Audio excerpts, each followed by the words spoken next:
अमीर दौलतमंद लोग अपने ऐशो आराम को बरकरार रखने के लिए पृथ्वी से दूर अंतरिक्ष में जाकर बस गए, एक विशाल और आलीशान स्पेस स्टेशन में, जिसे कहा जाता था एलिजियम।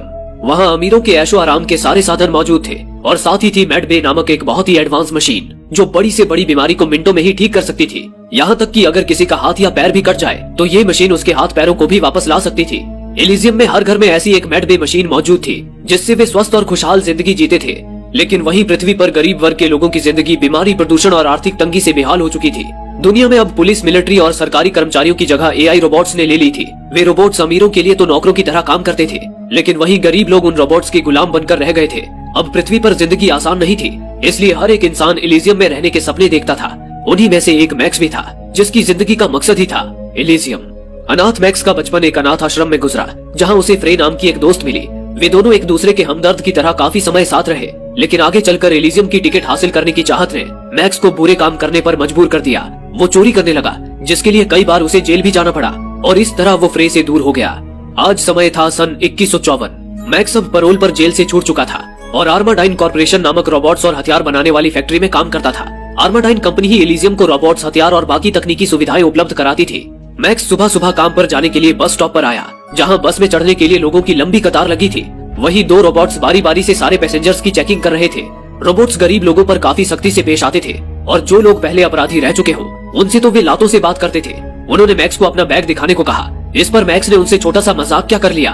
उन्होंने मैक्स पर आदेश का पालन न करने का इल्जाम लगाकर पहले तो उसके हाथ पे जोर से मारा, फिर जबरदस्ती उसका बैग चेक करने लगे। बैग में कुछ न मिलने पर उन्होंने मैक्स को छोड़ दिया।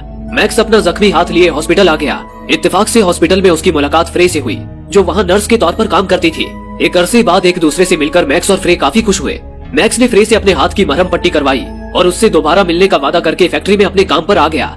इसी दौरान उसी शहर में कहीं स्मगलर्स की एक टीम लोगों से भारी कीमत लेकर उन्हें गैर कानूनी तरीके से एलिजियम भेज रही थी। ये वो लोग थे जो लाइलाज बीमारी से ग्रस्त थे, लेकिन एलिजियम में मौजूद मेड बे मशीन हर बीमारी का इलाज कर सकती थी।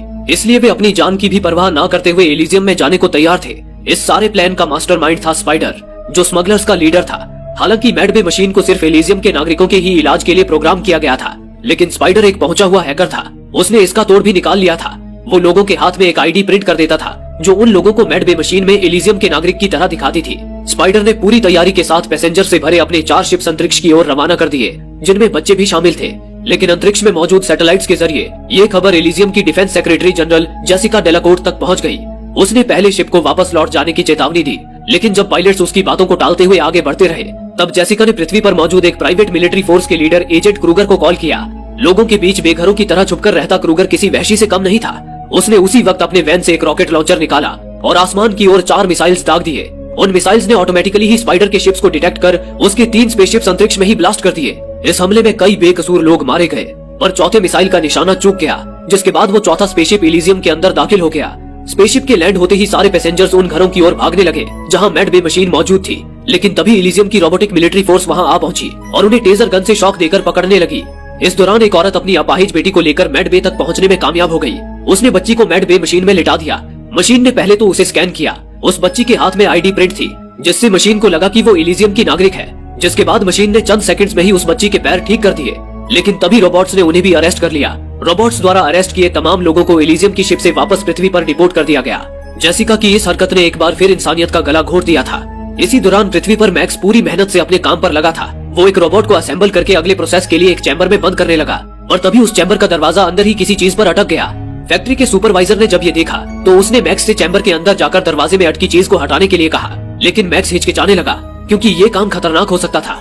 लेकिन सुपरवाइजर ने मैक्स को नौकरी से निकालने की धमकी दी।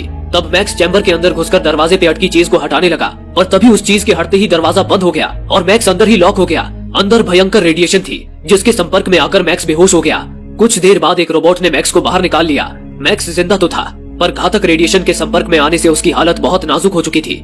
रोबोट ने उसे स्कैन कर बताया कि रेडिएशन के कारण धीरे धीरे उसके सारे ऑर्गन्स नष्ट होने लगेंगे और लगभग 5 दिन में उसकी मौत हो जाएगी। ये सुनकर मैक्स सदमे में आ गया। इस दौरान फैक्ट्री के वर्कर्स ने भी मैक्स की चिंता करते हुए काम रोक दिया था। तभी कंपनी का सीईओ जॉन कार्लाइल वहां आया। उसके लिए अपने वर्कर्स की जान की कोई कीमत नहीं थी। उसने बीमार मैक्स को एक बेकार मशीन समझकर काम से निकाल दिया और उसकी जगह दूसरे आदमी को काम पर रख लिया। इसी दौरान उधर एलिजियम में जेसिका के मासूम लोगों की हत्या करवाने के बाद एलिजियम के प्रेसिडेंट उससे नाराजगी जता रहे थे, पर जेसिका को अपने किए पर जरा भी पछतावा नहीं था, क्योंकि वो नहीं चाहती थी कि गरीब लोग उनके साथ रहे और उनकी सुविधाओं का लाभ उठाएं। लेकिन प्रेसिडेंट ने जेसिका को ये गलती दोबारा ना दोहराने की चेतावनी दी।